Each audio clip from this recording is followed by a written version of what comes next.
পাকিস্তানের প্রতিরক্ষা মন্ত্রী এই আবহে দাবি করেছেন, ভবিষ্যতে ভারতের সঙ্গে কোনো সংঘাতের পরিস্থিতি তৈরি হলে পাকিস্তান কলকাতায় হামলা চালাতে পারে। বিভিন্ন মহলের মতে পাকিস্তান থেকে কলকাতায় হামলা চালানো সম্ভব নয়, তাহলে নিশ্চয়ই বাংলাদেশের ভূখণ্ড থেকেই হামলা হতে পারে। ভারতীয় আধিপত্যের দিন শেষ, এবার বাংলাদেশ ও পাকিস্তান মিলে গঠন করবে অবিভক্ত বাংলাদেশ। ভবিষ্যতে পাকিস্তান কলকাতায় হামলা করবে। পাকিস্তানের ডিফেন্স মিনিস্টারের এমন হুঁশিয়ারিতে নতুন করে আলোচনায় বাংলাদেশ ও পাকিস্তান সম্পর্ক। পাকিস্তানের এমন সক্ষমতা নেই যে কলকাতাকে টার্গেট করতে পারে। লাহোর থেকে কলকাতার দূরত্ব 1000 কিলোমিটার। তবে কিভাবে পাকিস্তান কলকাতাকে টার্গেট করবে? পশ্চিমবাংলার মিডিয়ার দাবি, পাকিস্তান বাংলাদেশ থেকে কলকাতায় আক্রমণ করবে, আর এতে বাংলাদেশ ও পাকিস্তান দুই দেশেরই সায় আছে। এ নিয়ে কি বলছে ভারতীয় পশ্চিমবাংলার মিডিয়া, আসুন তা দেখি। ভবিষ্যতে ভারতের যে কোনো দুঃসাহসিক পদক্ষেপে হামলা চালানো হবে কলকাতায়, এমনই হুমকি দিয়েছিলেন পাকিস্তানের প্রতিরক্ষা মন্ত্রী খ্বাজা আসিফ। লাহোর থেকে 130 কিলোমিটার দূরে নিজের শহর সিয়ালকোটে দাঁড়িয়ে সাংবাদিক বৈঠকের সময় এক প্রশ্নের উত্তরে পাকিস্তানের প্রতিরক্ষা মন্ত্রী খ্বাজা আসিফ বলেন, ভারত যদি কোনো মিথ্যে অজুহাতে অভিযান চালানোর সাহস দেখায়, তাহলে আমরা বিষয়টি কলকাতা অবধি টেনে নিয়ে যাব। और अगली दुश्मन भारत जो है वो गिराया हुआ है, अजीब अजीब बातें करते हैं, हवास बाख्ता हुए हैं। दोबारा रचाने की भारत ने कोशिश की, तो पहले तो 200-250 किलोमीटर तक हम गए थे, इस दफा कलकत्ते तक पहुंचा गया। আচমকা কেন এমন কথা বললেন পাক প্রতিরক্ষা মন্ত্রী? যুক্তিহীন ও বিতর্কিত কথা বলতে খ্বাজা আসিফের যে ঝুড়ি মেলা ভার। এর আগে মুম্বাই এবং দিল্লিতেও হামলার হুঁশিয়ারি দিয়েছিলেন তিনি, আর এবার তার খোয়াবে রয়েছে কলকাতা।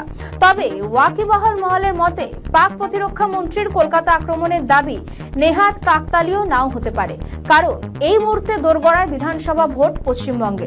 ফলে কলকাতা সহ গোটা পশ্চিমবঙ্গে আঁটোসাঁটো নিরাপত্তা ব্যবস্থা করেছে নির্বাচন কমিশন।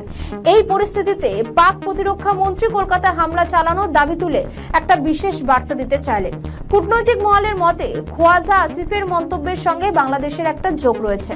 ভারত পাকিস্তান সম্পর্কের উত্তেজনার আবহে মোহাম্মদ ইউনূসের নিয়ন্ত্রণাধীন বাংলাদেশের সঙ্গে ইসলামাবাদের সম্পর্ক উঠেছিল চরম পর্যায়ে, কিন্তু তারেক রহমান প্রধানমন্ত্রীর আসনে বসার পর দেখা যাচ্ছে বাংলাদেশ ফের দিল্লির দিকে ঝুঁকছে। এই পরিস্থিতিতে ইসলামাবাদ নতুন করে ভারত বিরোধিতার দিকে ঝুঁকল। পাকিস্তানের প্রতিরক্ষা মন্ত্রী এই আবহে দাবি করেছেন, ভবিষ্যতে ভারতের সঙ্গে কোনো সংঘাতের পরিস্থিতি তৈরি হলে পাকিস্তান কলকাতায় হামলা চালাতে পারে। বিভিন্ন মহলের মতে পাকিস্তান থেকে কলকাতায় হামলা চালানো সম্ভব নয়, তাহলে নিশ্চয়ই বাংলাদেশের ভূখণ্ড থেকেই হামলা হতে পারে। যদিও পাক প্রতিরক্ষা মন্ত্রীর এই মন্তব্য নিয়ে ভারত কোনো জবাব দেয়নি, কিন্তু দেখা গেল পশ্চিমবঙ্গের বিধানসভা নির্বাচনের আবহে এই ইস্যুটিকে হাতিয়ার করতে ছাড়েননি মুখ্যমন্ত্রী মমতা বন্দ্যোপাধ্যায়।